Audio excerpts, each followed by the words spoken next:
Ahead of Labor Day, Nevada's largest labor union has a pointed message for politicians of all parties. Plus, I don't know where else you can be this close to a performer and dancing. There is no wall between you and the performer. A new show in Las Vegas celebrates the life of Bob Marley in groundbreaking fashion. That's this week on Nevada Week.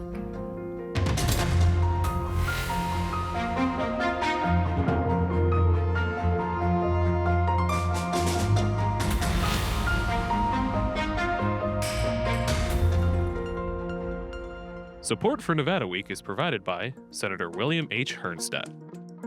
Welcome to Nevada Week. I'm Amber Renee Dixon. This year marks the 90th anniversary of the Culinary Workers Union. It's Nevada's largest union and reports having 60,000 members.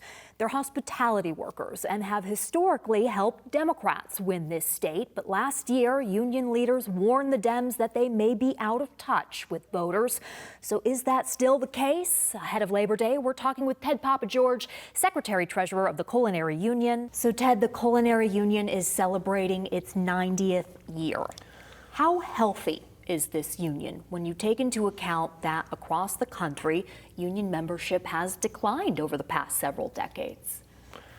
Well, I think we've shown here in Nevada and in Las Vegas that doesn't have to be the case. And this is what they call a right to work state. So that means that at the end of the day, members can get union benefits and don't pay their union dues. But that's designed to destroy unions, basically. And we've been able to show incredible growth, but it takes a lot of blood, sweat, and tears. And there's no secret in the water out here. It's just we have to outwork the companies, and we have to outwork our enemies, and we have to work very hard to protect our members and their families.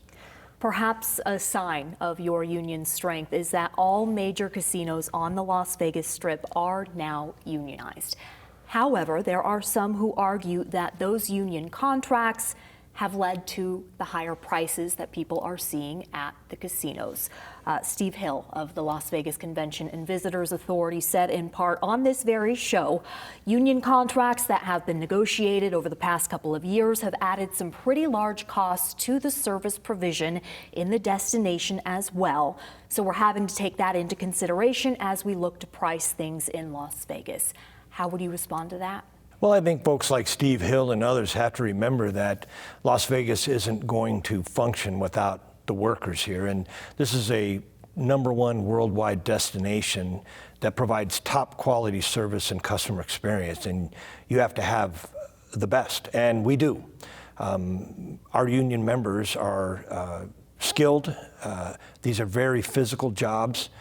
And our members have been hit really hard with the cost of living. And, you know, there are a lot of promises from this new administration about tackling the cost of living.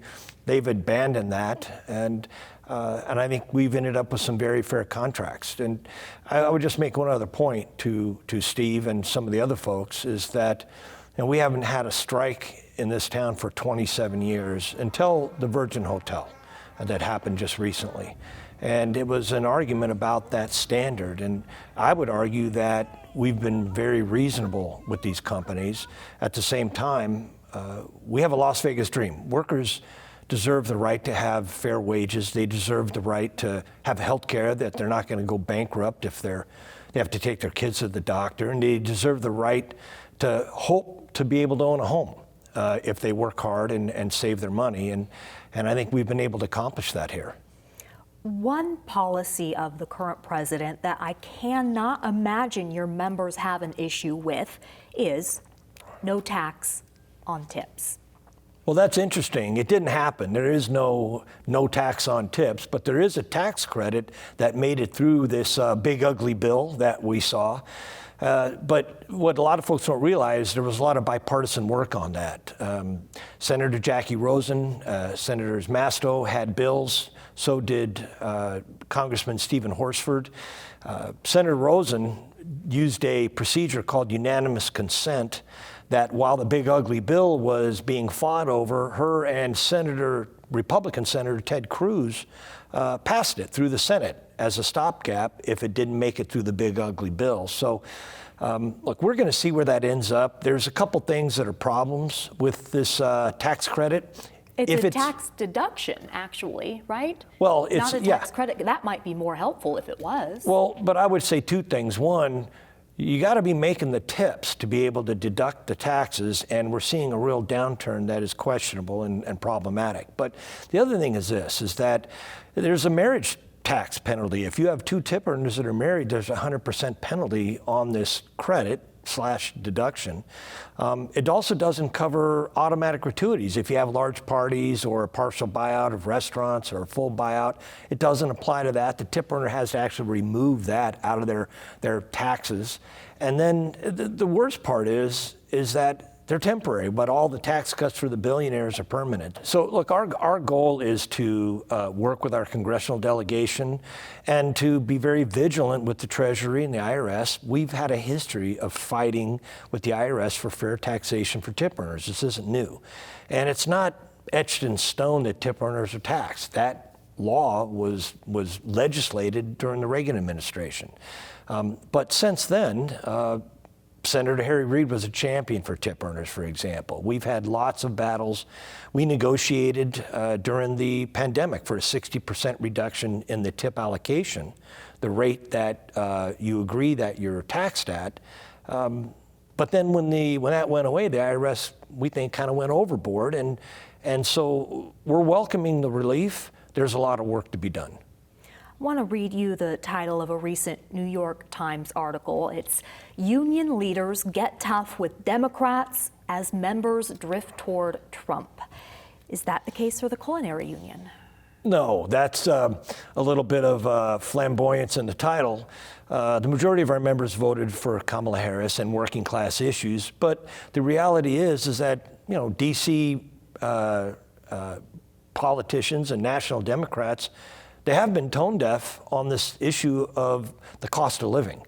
The economy has shown to be strong, but working class folks are getting left behind and the rich are getting richer and richer. And that's really what we're talking about. So what we've seen is that this administration campaigned and won on trying to lower the cost of living. They've abandoned it completely, and they're busy arresting dishwashers and landscapers and fighting culture wars. And what we're saying to national politicians and this administration is that you need to pay attention to the cost of living, and working class voters, that's number one.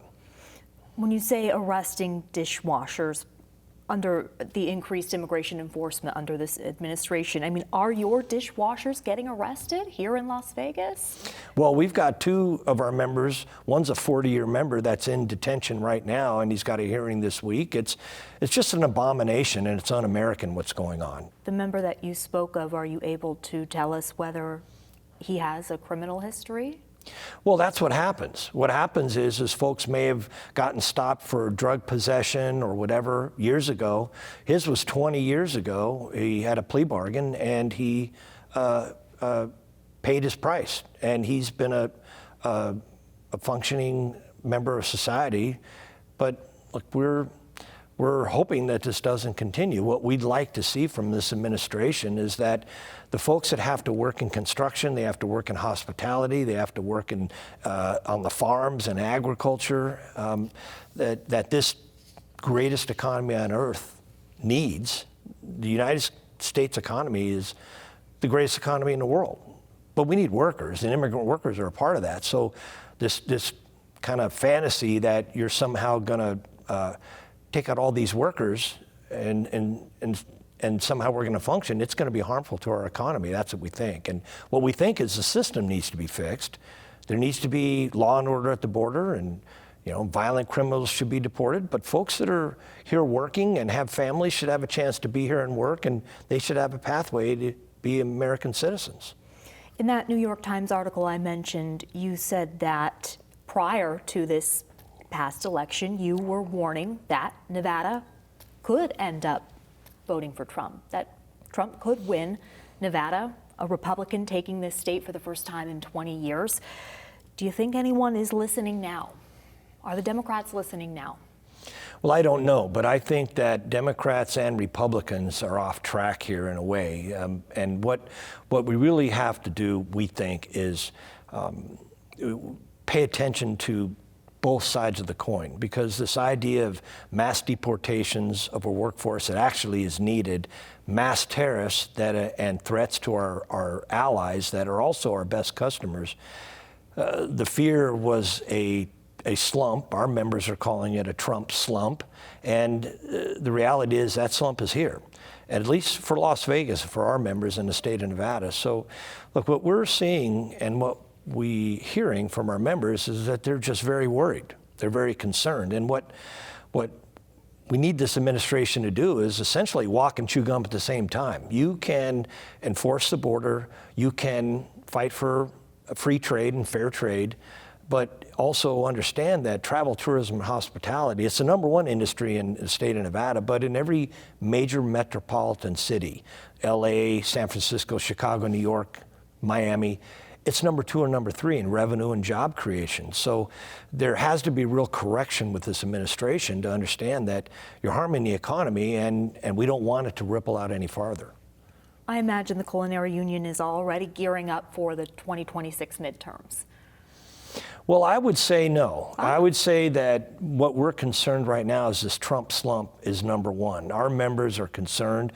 We've seen targeted layoffs. We've seen, restaurants closed on the Strip or hours reduced. Restaurants that might have been open 7 days only open 6 days in some of our hotels. Is that what you mean by targeted layoffs? Yeah, or is that something different? but plus also our 25% of our members are part-time. This is when business is normal, they're working. But if the business has a downturn like it does now, then those are the first folks that lose hours, they lose their shifts. And so that's our #1 concern, is to make sure that, and to work with our members to make sure that our contracts are followed, that workloads are not increased if cuts are made, and that's our job. Now, at the same time, we can work very hard for something in our contract, and politicians can take it away. The Culinary Union certainly played, well, I want you to fill this word in for me. What kind of a role did the Culinary Union play in last year's election? Well, what happens for us is that housekeepers, cooks, food servers, and bartenders take a leave of absence, and they come to the union to join our neighborhood walk program. And they knock on doors, they talk to their neighbors and our members, and they register people to vote.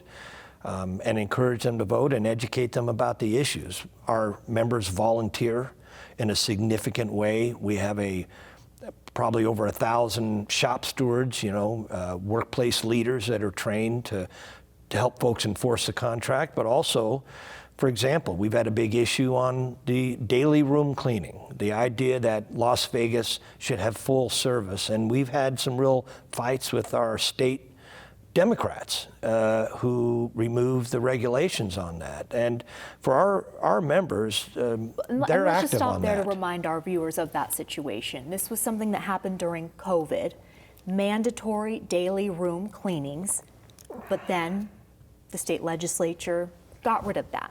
And so as a result, you looked at the Democrats who voted to get rid of that mandate, and you said, we're not endorsing you, correct? No, that's correct. But I would just remind folks that, look, there's been regulations in state law to mandate cleaning upon checkout. What happened during COVID was this issue of it's a long-standing issue about daily cleaning, whether it should happen or whether you should just leave the rooms dirty and customers can decide or pay more for cleaning. So what we argued is that we argued for those regulations. State Democrats didn't support our members and our housekeepers, and they feel it's not only just a workload issue, but it's a safety issue. And so, absolutely, we told those Democrats, we're not going to support you. And at the end of the day, our members, they might be Republicans, Independents, or Democrats.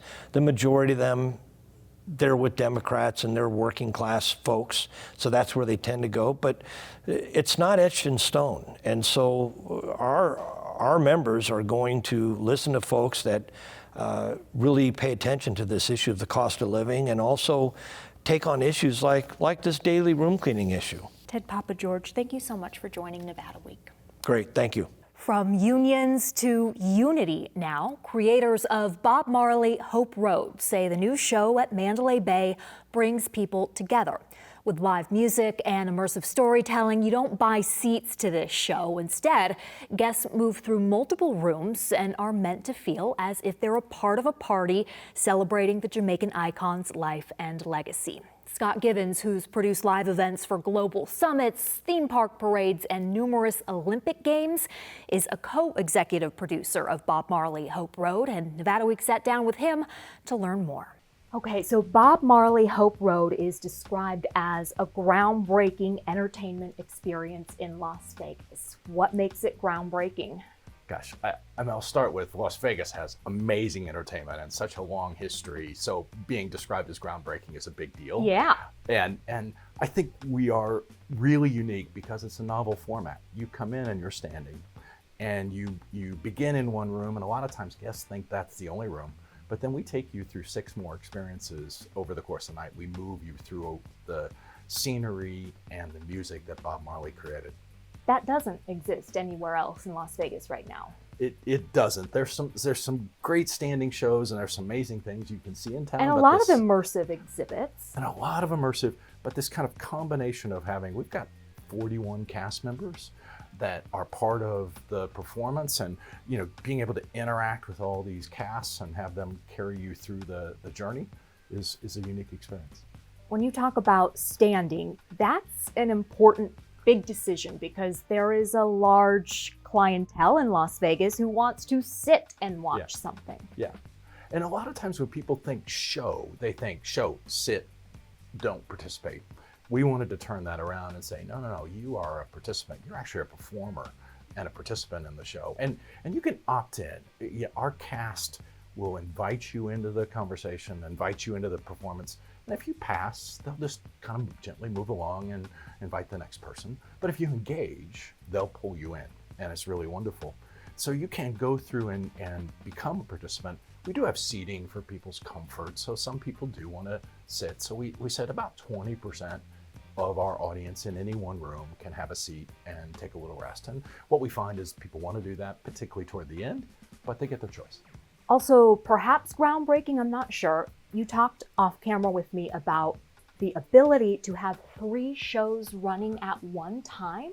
Explain how that works. Well, the whole idea is we wanted you to be in this intimate, immersed environment of Bob Marley, right? So you come in with 100 to 150 guests in that experience. But the way we could make this work in a large production show in Las Vegas is we actually can run 3 at one time. So every 30 minutes, we can start a new show. And as we're building our resiliency, and we're building up to that, we have some operational things to get ready. But we believe this fall we'll be running every 30 minutes. And that means there's 3 shows in the venue at one time. And the show itself is 75 minutes. Correct. The show's 75 minutes, so all 3 are 75 minutes. And you travel with one group of cast. You get to know them, and they go through the journey with you. And then they come back around and grab another audience, and they go through the journey with them. There is a local entertainment reporter, John Katsalamides, has been here for years, is kind of the go-to entertainment reporter. And he called this a bellwether for other Strip properties. They're watching to see how this goes. What do you think of that? I respect John and his perspective on it. It's a big risk when you do a project that doesn't have an immediate. Lots of people like to copy, and when folks said, "What is this like?" It's not like anything else. And so when you try to jump out and do something really unique, you kind of jump into the void. And so I think we're in that place where we're proving the model works. We're seeing guests love it. Our guest reviews and guest experience are just through the roof because it is so different and it is so authentic and high energy. Because I don't know where else you can be this close to a performer and dancing, there is no wall between you and the performer, and that's just really reading through our customer experience. So the press release about this mentions your unwavering commitment to Bob Marley's vision. How did you determine that vision? You know, we started with a partnership with the family because Cedella Marley has been our partner, and I talked to Cedella every week. We had questions, we sent her creative, she approved. She's Bob Marley's daughter. She's Bob Marley's eldest daughter, and she looks after his name and likeness and musical legacy. And Cedella, you know, did everything from help us pick the paint color on the VW bus that's in our show, because she was in the tour bus as a young child with her father. And so we really wanted to have that authenticity to represent the legacy of the family well. And then we also, and I'll give you the truth, it was Cedella's idea to go to Jamaica and cast. Half of our cast is from Jamaica. Some were Jamaican Americans, but some are directly from Kingston. And they just bring an authenticity and a passion for this music and for Jamaica in general that is alive and well here in Vegas. It's wild to think that a bunch of people from Jamaica have now moved to Las Vegas for this. Well, you can't, the Jamaican accent, the patois that they speak, and the passion they have for the music, we can't fake that. And so they bring that authenticity, and they're cast from all over the world that are part of the show. But the spoken roles, the singing roles, the principles are dominantly Jamaican. And they give us such authenticity that you just can't beat. When you talk about committing to Bob Marley's vision, and certainly he has his daughter, but he has many other children. And I wonder, I mean, isn't that subjective, what his vision is? Might they all have conflicting ideas? Yeah, they all get along and they all help. So Bob's 3 children with his wife, Rita, were part of the show. Stephen helped record music for us because there's kind of the music has been reorchestrated and the BPM, the beats per minute are sped up and it's much more of a party and dance hall vibe, and Stephen's recordings are all over that. Ziggy helped us with music choice and music selection and comments on some of the murals that you see outside in Trenchtown. He helped us with some of the creative. But Cedella was the day-to-day manager, and all 3 of them really had universally accepted ideas of how they wanted to represent their father's legacy. Was there any conflict ever, or is there an example you can provide of when you may have proposed something and they said, no, he wouldn't have liked that? You know, no, there was really no conflict between the 3, but there were things that we didn't know. We went to Jamaica, we studied, I took the creative team, we talked to so many people, but there were things that, we didn't represent at first in the creative. So there's a mural now in Trenchtown of Rita, and there's a mural of Haile Selassie, the King of Kings, the Ethiopian king, that is part of the Rastafarian belief system. Those weren't in our original vision. Not that we didn't think they were important, but the family just said, these are very important, they need to be in. So they helped us prioritize and make sure that we treated things in the appropriate way that would be consistent with Bob's beliefs. And when you talk about Rastafarian beliefs, there are some that make me think maybe Las Vegas wouldn't be the right fit for that. When we're talking about, opposition to materialism and perhaps excessive use of anything. I mean, that's partly what Las Vegas is. But Las Vegas is the entertainment capital of the world. And here's what I would say. We named this show Hope Road for 2 reasons. One, Bob wrote most of his music and recorded at 56 Hope Road in Kingston. So that's his home, and it's still there. It's a museum these days. But we just think that word hope is a really special word, and it's really what Bob stood for, hope and love and kind of a broad embrace of humanity. We think that belongs in Vegas, and folks are having a good time with that.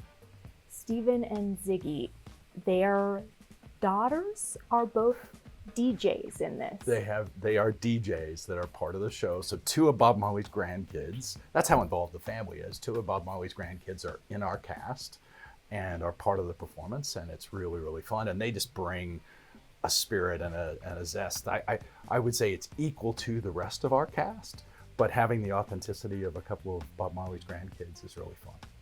Bob Marley's wife, Rita, I read that she had a private moment with the family ahead of the opening. Were you there for that? I brought her into the room, Rita and the family, and I let them have their moment, because private it's really for hers. And we have an experience when you come in that is a photo experience that is kind of our cue, but it takes you from where Bob was born at 9 Mile in Jamaica to 56 Hope Road, and it's photos and albums and different things on his journey. And I will say it was very emotional for the family because she was part of those memories. Oh, you've said that you want this to inspire people. What do you want them to be inspired to do? You know, we say be moved by Marley is our tagline. And, and that has a couple meanings. Of course, you move through the show, but Bob Marley stood for so many things. And we do want people to be emotionally moved by his message and his music. And I think one of the things I've learned in my journey, great shows can live on multiple levels. Some people can come in and just love the music and sing along and just have a great time. And then others can really be emotionally touched by what you're doing. And we hope a lot of people get that second part. Okay.